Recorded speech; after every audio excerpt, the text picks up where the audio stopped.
అందరికీ నమస్కారం. నేను మీ వంశీభవాని.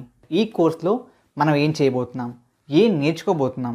సో ఈ వీడియోలో బ్రీఫ్గా బేసిక్గా ఈ FSD course, full stack development course ఏంటి, ఎలా ఉండబోతుంది అండ్ మీరు ఏం నేర్చుకోబోతున్నారు, ఇదంతా కూడా డిస్కస్ చేద్దాం. First of all, full stack development అంటే ఏంటి? సో మనకి వెబ్ డెవలప్మెంట్లో స్టాక్స్ ఏంటి? There are mainly 3 stacks. First దేమో ఫ్రంట్ ఎండ్, సెకండ్ దేమో back end and third the database part. Now ఈ ఫ్రంట్ ఎండ్ ఏంటి, బ్యాక్ ఎండ్ ఏంటి, డేటాబేస్ ఏంటి, బేసిక్గా ఏం జరుగుతుంది, అసలు ఫుల్ స్టాక్ అంటే ఏంటి? See, let me make one point very clear. So బేసిక్గా let's take an example of xyz.com. Okay, so xyz.comకి మీరు వెళ్ళారు అండ్ ఆ వెబ్సైట్లో వెళ్ళిన వెంటనే మీకు ఒక లాగిన్ పేజ్ ఉంది. User name, password and login అనే బటన్. ఇప్పుడు మీరు user name and password type చేశారు అండ్ లాగిన్ని క్లిక్ చేశారు. ఏం జరుగుతుంది? బేసిక్గా పేజ్ అగైన్ లోడ్ అవుతుంది అండ్ మీకు కొత్త పేజ్ ఓపెన్ అవుతుంది. ఇక్కడ బ్యాక్ ఎండ్లో ఈ మొత్తం ప్రాసెస్లో అసలు ఏం జరిగింది అంటే ఫుల్ స్టాక్ ప్రాసెస్ జరిగింది. అంటే ఫస్ట్ ఆఫ్ ఆల్ మీరు xyz.com అని రాసిన వెంటనే ఫస్ట్ ఆఫ్ ఆల్ మీ రిక్వెస్ట్ మీ ఐఎస్పి అంటే మీ internet service provider. What does that mean?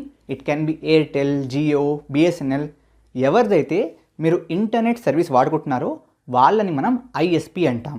So మీ రిక్వెస్ట్ ఆ ఐఎస్పి యొక్క డిఎన్ఎస్ సర్వర్ దగ్గరికి వెళ్తుంది. Now what is DNS server?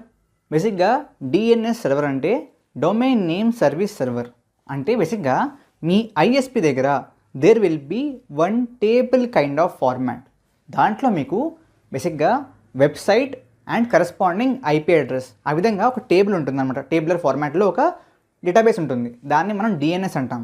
So xyz.comకి corresponding IP address ఇది, google.comకి కరెస్పాండింగ్ ఐపీ అడ్రస్ ఇది, entry.comకి కరెస్పాండింగ్ ఐపీ అడ్రస్ ఇది.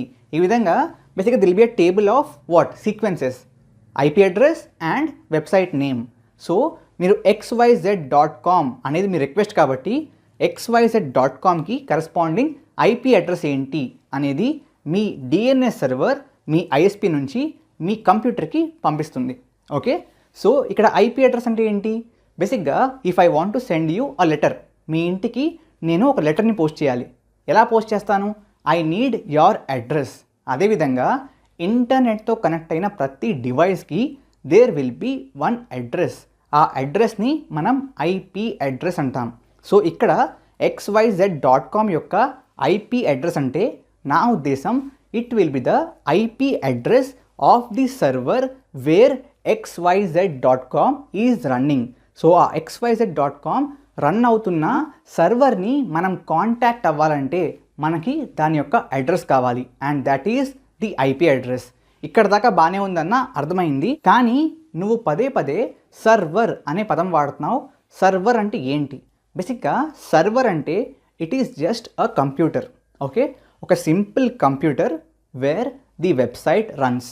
సో ఒక వెబ్సైట్ రన్ అవుతుంది, దాని యొక్క వెబ్సైట్ని మనం యాక్సెస్ చేయగలుగుతున్నాం. బేసిక్గా there is a port open. అంటే బేసిక్గా వెబ్సైట్ని మీరు యాక్సెస్ చేయాలంటే ఆ వెబ్సైట్ యొక్క సర్వర్లో there will be lot of ports అనమాట. ఇప్పుడు పోర్ట్స్ అంటే ఏంటి? Let's say we are having a house. ఆ హౌస్ యొక్క అడ్రస్ ఏంటి? IP address for the server. ఇప్పుడు ఆ ఇంటిలోకి మీరు లోపలికి వెళ్ళాలంటే చాలా విధాలు ఉంటాయి. ఫస్ట్ ది డైరెక్ట్గా మెయిన్ డోర్ లోపల నుంచి. So main door is like a port. మీరు కావాలంటే విండోలోంచి, ఐ మీన్ కిటికీ లోపల నుంచి కూడా లోపలికి వెళ్ళొచ్చు. It is also a way. So అక్కడ కిటికీ కూడా ఒక పోర్ట్ అనమాట. సిమిలర్గా మీరు గోడెక్కి అక్కడ బయట నుంచి వరాండా లోపల నుంచి లోపలికి రావచ్చు. Again veranda is a way to enter the house. So veranda is also a port. So మీ సర్వర్లోని రన్ అవుతున్న వెబ్సైట్ని మీరు యాక్సెస్ చేయడానికి there can be several ways, several openings, several ports. Okay, so ఆ ఓపెనింగ్స్ ఉన్న పోర్ట్స్ ఉన్న computer where we are running our website is nothing but a server. Okay, I mean ఇప్పుడు కొన్ని టర్మ్స్ మీకు వినడానికి కొత్తగా ఉండొచ్చు, అర్థం చేసుకోవడానికి కష్టంగా ఉండొచ్చు. But as you go through this course మెల్లమెల్లగా ఈ పదాలన్నీ, ఈ టెక్నికల్ టర్మ్స్ అన్నిటికీ మీరు ఈజీగా అలవాటు పడిపోతారు. ఓకే, ఇదంతా బాగానే ఉంది, పక్కన పెట్టేయండి. ఇప్పటిదాకా ఏం జరిగింది?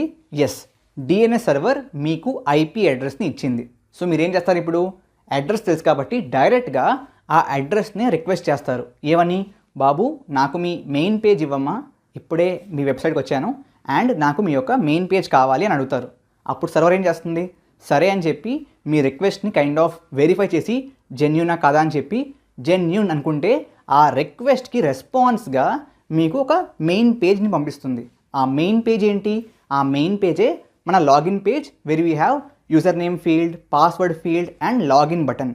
సో ఇక్కడ మీకు ఏదైతే కనబడుతుందో స్క్రీన్ మీద, ఆ కనపడుతున్న దాన్ని డెవలప్ చేయాలంటే ఆ డెవలప్ చేసే కైండ్ ఆఫ్ ప్రాసెస్ని ఫ్రంట్ ఎండ్ డెవలప్మెంట్ అంటారు. ఏమంటారు, front end development. So front end డెవలప్మెంట్లో మీరు ఏం చేస్తారు, డెవలప్ చేస్తారు. దేన్ని, everything that you can see in any website. ఈ ప్రపంచంలో ఉన్న ఏ వెబ్సైట్ అయినా సరే దాంట్లో మీకు కనిపించే దాన్ని డెవలప్ చేయడాన్ని ఫ్రంట్ ఎండ్ డెవలప్మెంట్ అంటారు. ఓకే, ఇక్కడ దాకా బాగానే ఉంది. సో మీరు ఏం చేశారు, తర్వాత మీ యూజర్ ఐడిని, పాస్వర్డ్ని టైప్ చేశారు, లాగిన్ క్లిక్ చేశారు. ఇక్కడ ఏం జరిగింది, బేసిక్గా మీ user name and password again ఒక రిక్వెస్ట్గా ఎక్కడికి వెళ్ళాయి, ఎస్ సర్వర్ దగ్గరికి వెళ్ళాయి. సో సర్వర్ ఏం చేస్తుంది, బేసిక్గా మీ యూజర్ నేమ్కి కరస్పాండింగ్ పాస్వర్డ్ కరెక్టా కాదా, అసలు ఈ యూజర్ నేమ్ ఉందా, ఆ యూజర్ నేమ్కి పాస్వర్డ్ కరెక్టేనా, పాస్వర్డ్ కరెక్టే అయితే బేసిక్గా తిన రీసెంట్ లాగిన్ ఏంటి, తిను జెన్యూన్ యూజరేనా ఆర్ పాస్వర్డ్ కైండ్ ఆఫ్ దొంగలించేసి వేరే వ్యక్తి బదులు లాగిన్ అవుతున్నాడా, ఇవన్నీ మన సర్వర్ ఏం చేయాలి, వెరిఫై చేయాలి. ఎలా చేస్తుంది, ఆ వెరిఫై చేసేందుకు we need programmatic logic. So ఆ ప్రోగ్రామాటిక్ లాజిక్ రాయడానికి మనం వాడేది back end. So back end is the programmatic logic that enables various processes inside a website. It can be any flow, login flow, logout flow. బేసిక్గా ఒక e commerce అనుకుంటే ఆ shopping కార్ట్లో ఆ button నొక్కిన వెంటనే ఓపెన్ అవ్వడం ఫ్లో.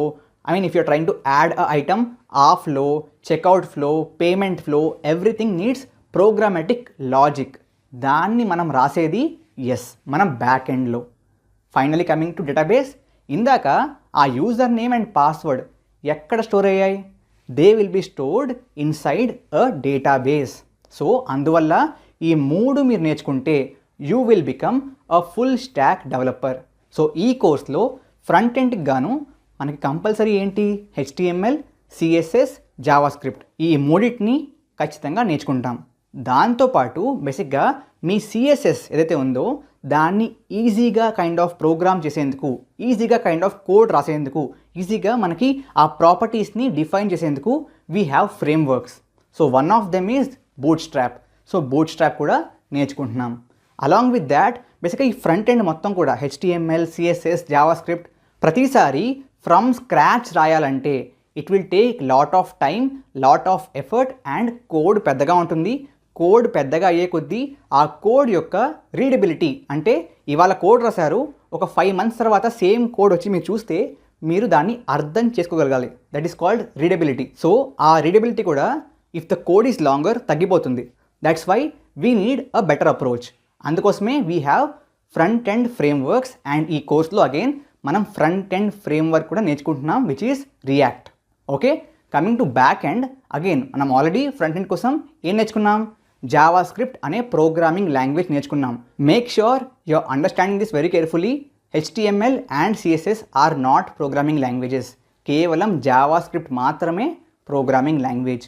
సో ఈ programming language మనకి ఆల్రెడీ వచ్చి కాబట్టి బ్యాక్ ఎండ్లో కూడా దాన్ని లాజిక్ రాయడం కోసం యూజ్ చేయొచ్చు. సో అందుకోసం we have something called Node.js, దాన్ని నేర్చుకుంటాం. అండ్ Node.js పైన బేసిక్గా అగైన్ రీడబిలిటీ అండ్ ఈ బెటర్ అప్రోచ్ కోసం we have framework. So back ఎండ్లో కూడా మనం ఫ్రేమ్వర్క్ కూడా నేర్చుకుంటున్నాం. మీరు బ్యాక్ ఎండ్లో కూడా అగైన్ ఓన్లీ Node.js వాడి మొత్తం చేయొచ్చు. But to make things easier we have frameworks which companies use. అందువల్ల మనం ఈ కోర్స్లో ఎక్స్ప్రెస్ అనే ఫ్రేమ్వర్క్ కూడా యూజ్ చేస్తున్నాం. And final coming to database, we have both relational and non relational databases in the course. That includes SQL and MongoDB. Relational ఏంటి, non relational ఏంటి? ఒకవేళ మీరు డేటాని ట్యాబ్యులర్ ఫార్మాట్లో అంటే టేబుల్స్ రూపంలో స్టోర్ చేసుకుంటే we call it relational database system. ఒకవేళ ట్యాబ్యులర్ ఫార్మాట్లో కాకుండా డైరెక్ట్గా డైనమిక్గా అంటే నా ఉద్దేశం ఏంటి, ఒక టేబుల్ ఉందనుకోండి, ఆ టేబుల్లో ముందే మీరు కాలమ్స్ని డిఫైన్ చేయాలి. అంటే serial number, name, phone number. So ఉంటే ఈ 3 ఉండాలి, లేకపోతే ఈ 3 ఉండకూడదు. ఎందుకంటే ఎక్స్ట్రా ఉండకూడదు, ఎందుకంటే తక్కువ ఉంటే ఆ కాలమ్ని ఖాళీగా వదిలేయాలి. బట్ అలా కాకుండా డైనమిక్గా నాకు ఒకసారి ఏమో serial number, name, phone number కావాలి, రెండోసారి ఏమో సీరియల్ నంబర్, నేమ్, అడ్రస్ కావాలి, మూడోసారి ఏమో serial number, name, phone number, address 4 కావాలి. అందుకోసం డైనమిక్గా మన స్కీమాని, మన ఫార్మాట్ ఆఫ్ స్టోరింగ్ డేటాని మార్చుకోవాలనుకుంటే we use non relational databases.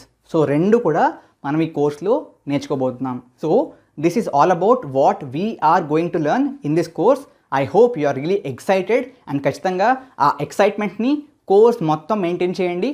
I hope you will enjoy this course and learn a lot from this course. Thank you very much. Jai Hind, Jai Bharat.